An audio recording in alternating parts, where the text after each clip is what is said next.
안녕하세요.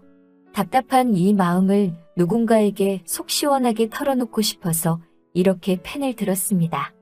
세상 살다 보면 별의별 일이 다 있다고 하더니만 제가 이런 이야기의 주인공이 될 줄은 몰랐습니다. 친구 이야기다 생각하고 들어주세요. 저는 현재 식당을 운영하고 있는 50대 여자입니다. 이제 30 좀 넘은 딸이 하나 있어요. 제가 마음으로 낳은 딸이지요. 딸은 이 사실을 아직 모르고 숨길 수만 있다면 끝까지 숨기려고 했는데 이제 곧 알려야 할 순간이 온 것 같습니다.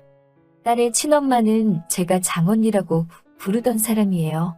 지금은 세상에 없지만 장언니는 저에게 친언니와도 같은 존재였어요.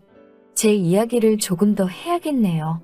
저는 시골의 가난한 집 7남매 중 셋째로 태어났어요.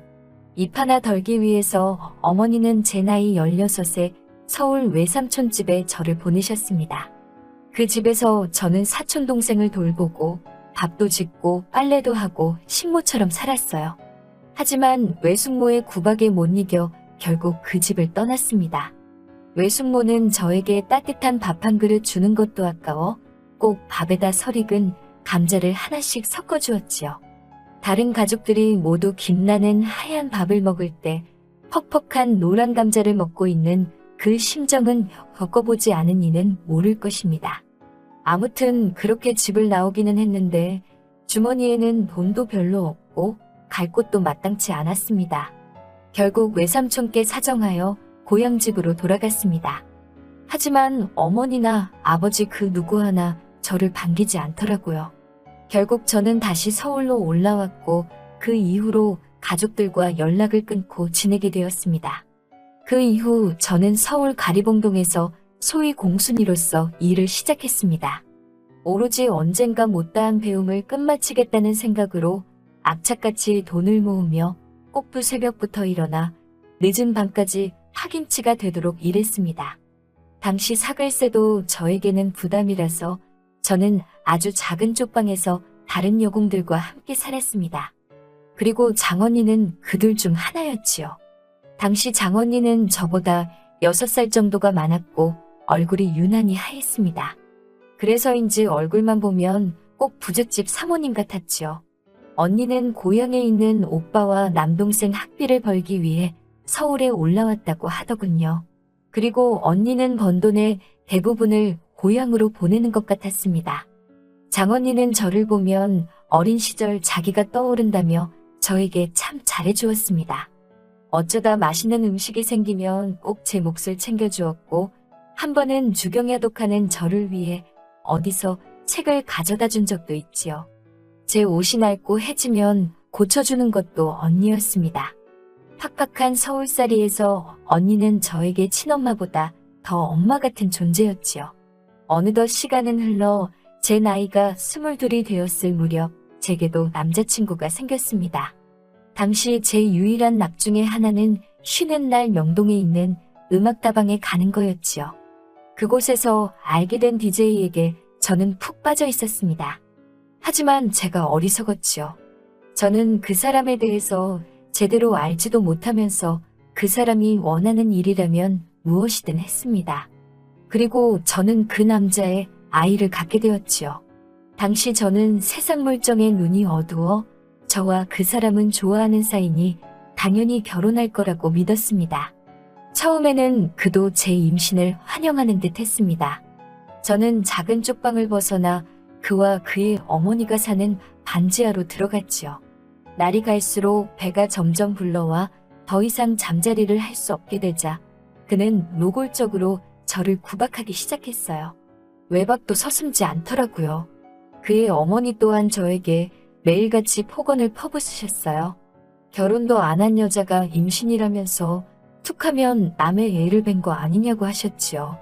남산만한 배를 붙잡고 밥상을 차려내면 걷어차기도 일쑤였습니다. 이듬해 봄 저는 아들을 낳았습니다. 승호라는 이름이었지요. 그와 꼭 닮은 짙은 눈썹에 약간 까무잡잡한 우리 아기는 처음 만난 순간부터 우렁차게 울어대더라고요. 그도 어머님도 정말 기뻐했어요. 하지만 행복은 오래가지 못했습니다. 남편은 어느 순간부터 저에게 폭력을 행사하기 시작했어요. 처음에는 남들 눈에 보이지 않게 팔다리나 몸을 때렸는데 나중에는 얼굴도 서슴지 않더라고요. 한 번은 말 그대로 눈탱이가 밤탱이가 된 적도 있었습니다. 그럼에도 불구하고 제가 꾹 참고 살았던 이유는 아들에게는 정말 잘했거든요. 자기 핏줄에 대한 애착이 강한 사람이었어요. 제가 그렇게 살고 있을 무렵 장언니에게도 애인이 생겼더군요. 전당포를 한다는 그 사람은 인상이 후덕하고 말투가 느긋한 아저씨였어요. 그리고 얼마 지나지 않아 언니 역시 공장을 관둔다고 소식을 전해왔어요. 그러면서 언니가 저희 집 근처로 올 테니 얼굴이나 한번 보자고 하더라고요. 그런데 하필 언니를 만나기 이틀 전 남편이 제 얼굴을 엉망으로 만들어 놓았지요. 부어터진 입술을 하고 언니를 만나자 언니는 눈물을 흘리며 도대체 왜 이렇게 사냐고 울더라고요. 저랑 언니는 빵집에서 서로를 부여잡고 한참을 울었어요. 언니는 절 더 이상 그렇게 둘 수는 없다고 같이 언니 집으로 가자고 하더라고요. 저는 그럼 우리 승호는 어떡하냐고 안 된다고 했지만 그 자식이 애한테는 해코지 안 할 테니까 걱정 말고 언니를 따라오라고 하더라고요. 언니 집에 도착하자 마침 집에 있던 형부는 반갑게 저를 맞아주었어요. 하지만 이내 제 얼굴을 보더니 이게 무슨 꼴이냐고 놀라서 묻더라고요. 언니가 제 사정을 설명하자 형부는 일단 알겠다고 하더라고요.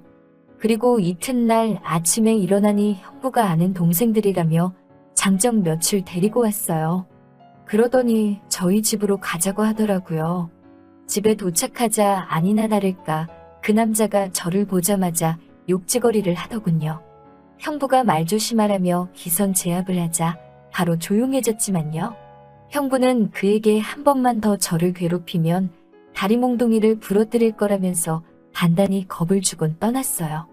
하지만 그게 오히려 역풍을 불러올 거라곤 생각도 못했습니다. 형부가 떠난 뒤 그와 어머님은 길길이 날뛰더군요. 저에겐 차마 입에도 못 담을 욕을 하시면서 이렇게 버티지 말고 이 집에서 나가라고요. 혼인신고도 안 되어 있는 판국에 뭘 그렇게 미련이 남아서 이러냐며 제 몇 안 되는 옷가지를 가방에 쑤셔 넣어 현관 밖으로 던져버리더라고요. 그럼 승호도 제게 달라고 했지만 우리 아들 핏줄을 네가 왜 데려가냐며 악을 쓰시대요. 결국 저는 그렇게 맨몸으로 쫓겨났어요. 몇 시간을 걷고 또 걸어 언니가 사는 집에 도착했지요. 나중엔 으은이 당시 임신 중이었던 언니는 형부에게 언니가 임신한 동안만 어쨌든 수발 들어줄 사람이 필요하니까 같이 살자고 몇 번이고 부탁했다고 하더라고요. 그렇게 저는 언니 부부와 함께 살게 되었습니다. 저는 언니의 수발을 들고 집안일을 거들었지요. 형부는 바쁜 사람이었지요. 몇 날 밤을 들어오지 않을 때도 있었고 집에 왔다가 금방 다시 나가는 일도 많았네요. 아무튼 그해 겨울 언니는 딸을 낳았어요. 언니를 닮아 얼굴이 하얗고 동글동글한 아이였습니다. 형부는 아이에게 미진이라는 이름을 지어주었지요. 미진이는 건강했지만 문제는 언니였어요. 원래도 몸이 약했던 언니는 미진이를 낳은 뒤 몇 날 며칠을 고생하다 겨우 자리에서 일어났어요. 지금이야 산후조리가 뭐다 많이 있지만 당시만 해도 그런 것도 없었고 웬일인지 언니의 부모님은 손녀를 보러 오지도 않으시더라고요. 그래도 다행인 건 형부가 언니에게 참 잘했다는 거예요. 비록 여전히 자주 집을 비우기는 했지만 옆에서 보고 있으면 부러울 만큼 형부는 언니도 아이도 예뻐했습니다. 집에 오는 날에는 빈손으로 오는 법이 없었지요. 저에게도 눈치 한번 주지 않고 잘해주셨거든요. 언니가 언젠가 되뇌이던 꿈이 현실이 되어가는 것 같아서 저도 진심으로 기뻤습니다. 하지만 그 행복은 오래가지 못했습니다. 이제 막 봄이 온 듯 곳곳에 새싹이 올라오던 무렵 형부가 이틀째 집에 오지 않았던 어느 날 누군가 현관을 발로 뻥뻥 차듯이 두들기더군요. 그 소리에 놀란 미진이가 울기 시작했습니다. 제가 누구세요라고 묻자 날카로운 목소리로 어떤 여자가 문을 열라고 소리를 질렀어요. 제가 문을 열으니 그 여자는 신발도 벗지 않고 집 안으로 들어가더라고요. 어떻게 맞거나 손 쓸 틈도 없이 그 여자는 언니의 뺨을 후려쳤어요. 언니는 말 한마디 대꾸도 못하고 울고만 있더라고요. 저는 누군데 이러냐며 악을 썼어요. 그러니 그 여자가 저에게 너는 전현 동생이냐면서 저도 때리려고 하더라고요. 그러자 언니가 걔는 우리 집 식모라며 막아서더군요. 그러자 그 여자는 꼴의 식모도 데리고 사냐면서 언니 머리채를 잡고 흔들어대더군요. 그 여자는 당장 내 남편에게서 떨어지라면서 당장이라도 끌어내서 요절을 내고 싶지만 우리 양반이 하도 난리를 쳐서 이 정도로 하고 끝내는 줄 알라고 하더라고요. 언니는 끝까지 제대로 말 한마디 못하더라고요. 나중에서야 알았습니다. 그 사람 좋은 형부는 사실 유부남이었어요. 그리고 그 형부에게는 제법 큰 딸도 있었지요. 정언니는 그 모든 사실을 알면서도 형부와 살림을 차린 거였어요.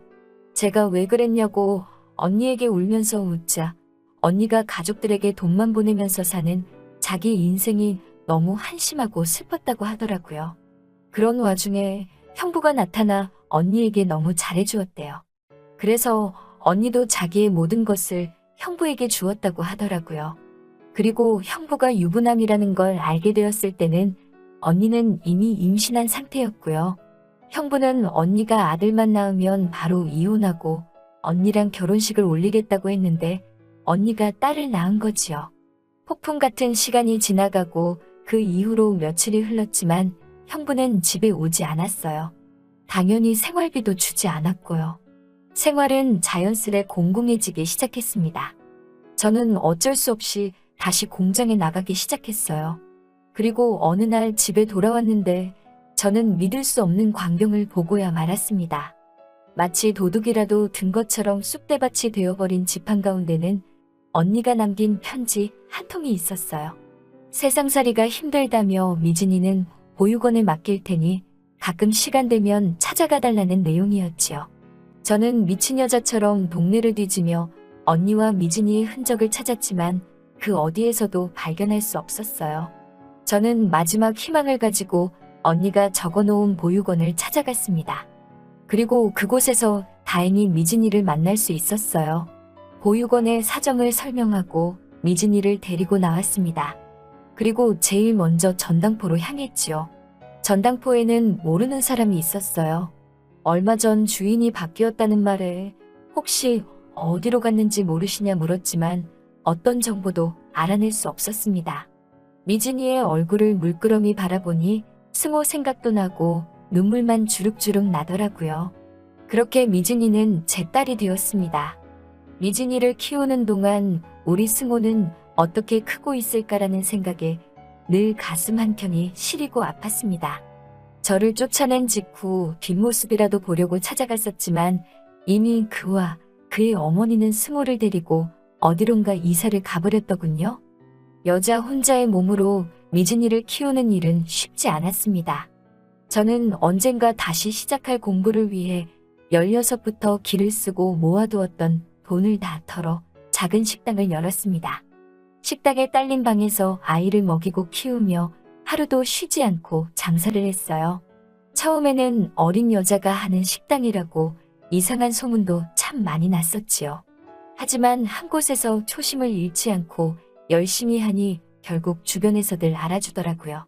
요즘에는 분점 내실 생각 없냐면서 전화도 종종 와요. 미진이가 초등학교에 들어가고 얼마 지나지 않았을 무렵 저에게 자기는 왜 아빠가 없냐고 묻더라고요. 그런 미진이에게 저는 거짓말을 할 수밖에 없었지요.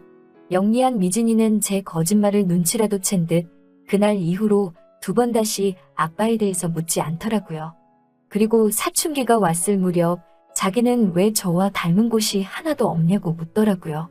그런 질문들을 들을 때마다 정언니나 형부에 대한 원망보다는 아이를 납득시킬 만한 대답을 못하는 제 자신이 미웠습니다. 미진이는 중고등학교를 다닐 때는 전교 10등 안에 들 만큼 성적도 좋았어요. 그런 모습을 볼 때마다 대견하고 고맙고 정언니 생각이 많이 났어요. 그리고 우리 승호 생각도 많이 났죠. 한 번은 딸이 자기는 엄마 없이는 못 산다며 고맙다고 하는데 눈물이 어찌나 나던지요. 미진이는 현재 서울에 있는 명문대를 졸업하고는 이름만 들어도 다 아실 만한 큰 기업에서 경제연구원으로 일하고 있어요. 제가 살면서 제일 잘한 일이 무엇냐고 물으면 우리 미진이를 키운 일이라고 말할 수 있을 만큼 제 자랑이고 보물 같은 존재입니다. 그런 미진이가 얼마 전 결혼할 사람이 생겼다고 저에게 말하더라고요. 어떤 사람이냐는 제 질문에 남자답고 자상한 사람이라고 하더라고요. 시청 공무원이라면서 지금은 할머니랑 둘이 산다고 덧붙이더라고요. 그리고 며칠 전 상견례를 하게 되었습니다. 저와 딸 그리고 사위 될 사람과 시할머니 이렇게 넷이 모이는 조촐한 자리였지요. 딸이 사준 연분홍 투피스를 입고 먼저 도착해 앉아 있었습니다. 약간 상기된 표정의 미진이를 보고 있으니 남주길 너무 아까울 만큼 곱고 예쁘더라고요. 10분쯤 지났을 무렵 문이 열리면서 허리 굽은 할머니 한 분과 훤칠한 총각이 들어오더군요. 그때부터 왜인지 제 심장은 당장 밖으로 튀어나올 듯이 쿵쾅거리기 시작했습니다. 왜 이러지라는 생각을 하기도 전에 그 두 사람이 너무 낯익다는 걸 알아차렸습니다. 저는 치맛단을 움켜쥐곤 떨리는 목소리를 감추며 인사를 나눴지요. 가는 귀가 먹었다는 할머니는 눈도 좋지 않으시다고 하더군요. 그래서인지 저를 몰라보는 것 같았습니다. 그저 우리 손주를 잘 부탁드린다는 말만 몇 번이고 반복하셨어요. 그 시절 저를 내쫓던 어머님을 생각하면 미운 마음이 들 법도 한데 그런 생각은 전혀 들지 않더라고요. 그저 내 아들 승호를 이렇게 잘 키워줘서 고마운 마음이었지요. 엄마, 여기는 내 남자친구 승호 씨예요. 라고 소개하는 딸의 목소리에 제 심장은 발끝까지 추락하는 것 같았어요. 안녕하세요, 어머님, 박승호입니다. 잘 부탁드립니다라고 씩씩하게 소개하는 그를 쳐다보았어요. 코로 들어가는지 입으로 들어가는지 알 수 없는 식사를 하면서 저는 슬쩍슬쩍 그동안 궁금했던 것들을 조금씩 물어봤어요. 부모님은 어쩐 일로라고 묻자 어머니는 집을 나가셨고 아버지는 얼마 전에 지병으로 돌아가셨습니다라고 말하더라고요. 어머니를 원망하냐고 묻자 그런 순간도 있었지만 사정이 있으셨을 거라고 믿는다고 하는군요. 속 깊은 승호의 대답에 저는 큰 위안과 위로를 받은 느낌이었어요. 당장 무릎이라도 꿇고 승호에게 난 널 버린 게 아니라고 말해주고 싶었어요. 터져나오는 눈물을 억누를 수가 없었고 그런 저를 보며 미진이와 승호는 영문을 모르겠다는 표정이었지요. 당연히 저는 미진이와 승호의 결혼을 찬성하고 지지하고 축복해줄 생각이에요.